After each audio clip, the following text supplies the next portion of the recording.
Hi, I'm Jeff Tidball from Atlas Games. I want to teach you how to play 3 Cheers for Master. In 3 Cheers for Master, you're the minion of an Evil Overlord.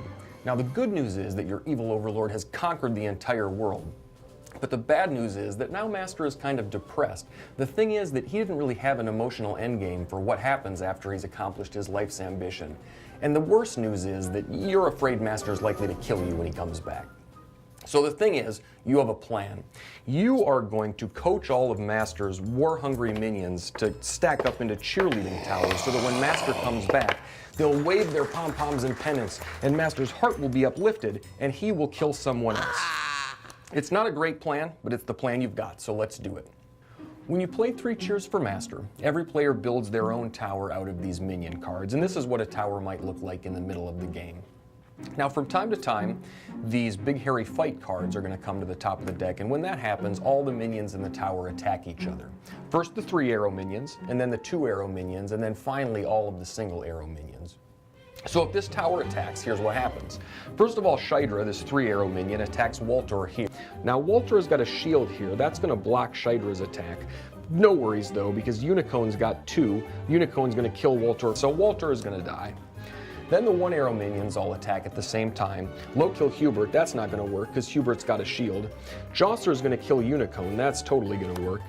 Nom Nom and the Slay team are pointed off here at nobody, so that's not going to do any damage, and Smug doesn't have any attacks at all. After all of those attacks, gravity takes effect. So Loki falls down, that's fine. Josser falls down, that's good. Now Smug does not fall at all because he is a flying minion with this flying icon, so he just stays there suspended in space. Now Nom Nom is heavy, that's bad news for Josser because when something heavy falls on your head, you die.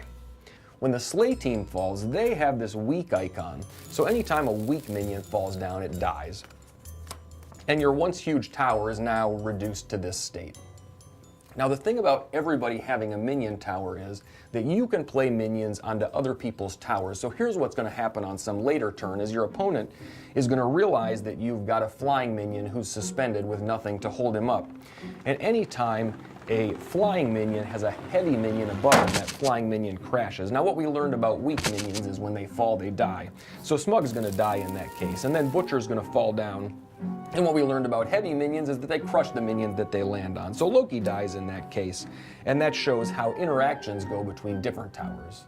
So these special icons that give all of these minions powers have a lot of effect on how the game goes. So not only is there flying and weak and heavy, there are other abilities. There are ninja minions who come into play face down, so nobody knows which direction they're going to attack.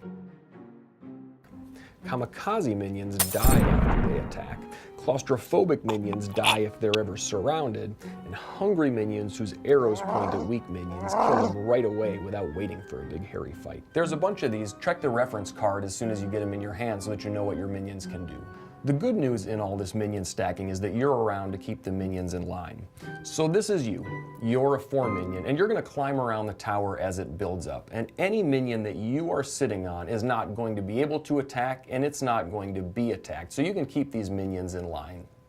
Your Foreminion is also super important to scoring at the end of the game. Now, more about that in a second, but the thing to know for now is the higher your Foreminion climbs, the better it is.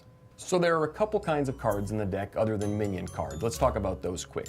You've already seen big hairy fight cards. When those come to the top of the deck, all the minions attack each other. There's this Master is Here card. When that card comes to the top of the deck, Master has returned. There are not 1, not 2, but 3 big hairy fights, and then the game ends and scores are added up. There is also this Master is Coming card, and that one is in the deck somewhere above the Master is Here card so that everybody knows that the game is about to end. Now in addition to that, there are order cards. Each one of these order cards has 1 or 2 different options on it. If you play one of the ones with 2 options, you choose one or the other. So here's what the orders are. There are move orders. They let you move a minion card the way it shows in the diagram. There are swap orders. That lets you exchange the places of 2 different minions in the way that it shows. There are aggression orders. They let you choose some minion in play and have it do its attacks right now instead of waiting for a big hairy fight. And then there are deflect icons, and you can use those when somebody plays a card on you that you don't want. Send it off to somebody else and have it happen there. You can't usually send it back to the person that played it on you, but that's all right because it's out of your hair and it's not screwing you up anymore. Remember, these order cards can be played on your tower or on anybody else's tower, just like minion cards can. Getting ready to play is easy. Just follow the directions under starting the game in your rulebook. Everybody's going to end that with a hand of 3 cards, so you just start taking turns. 5 things that you do on your turn. First thing you do, play a card. It can be an order or a minion. You can play it on your tower or on somebody else's. Next thing is to play another card. Same way. Third thing, move your Foreminion. Now in your first turn, you're just going to put him anywhere in the ground row of your tower. In turns after that, you can move between adjacent minions. You just can't go diagonal. After that, you keep your third card or discard it, and then you draw back up to 3 cards. Play continues around the table the way you'd expect. So the only other thing that you need to keep an eye on is when your opponents draw cards, anytime one of these big hairy fights comes to the top of the deck, it starts a big hairy fight and all the towers attack. So when Master returns, everybody scores their tower. Now each one of these minions has a base score that's in the upper right hand corner, but your Foreminions position is super important to figuring out what your score is, and the reason for that is that you are allowed to multiply a minion's basic value by its height in the tower as long as your Foreminion got that high. So if you end the game with a tower like this, Burpler and Darther are worth 1 point and 2 points because they are in row 1. Wingpin is going to be worth 6 points because you get to multiply Wingpin's base value of 3 by 2 because he's in the second row and your Foreminion got that high.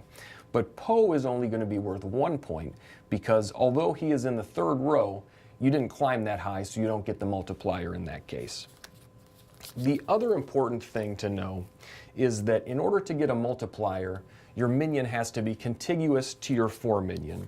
So if you've got a tower like this where there is an empty column in your tower, your Foreminion is up here, you are not allowed to take multipliers for these minions over here because they are not contiguous to your Foreminion.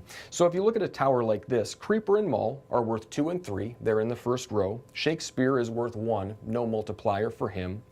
Fuzzy Slug is worth 2, he's got a base value of 1 times 2 for the second row. Froggy's base is 2, but he doesn't get a multiplier because he's separated from the Foreminion. This Tall is worth 3, 1 base times 3 for the third row.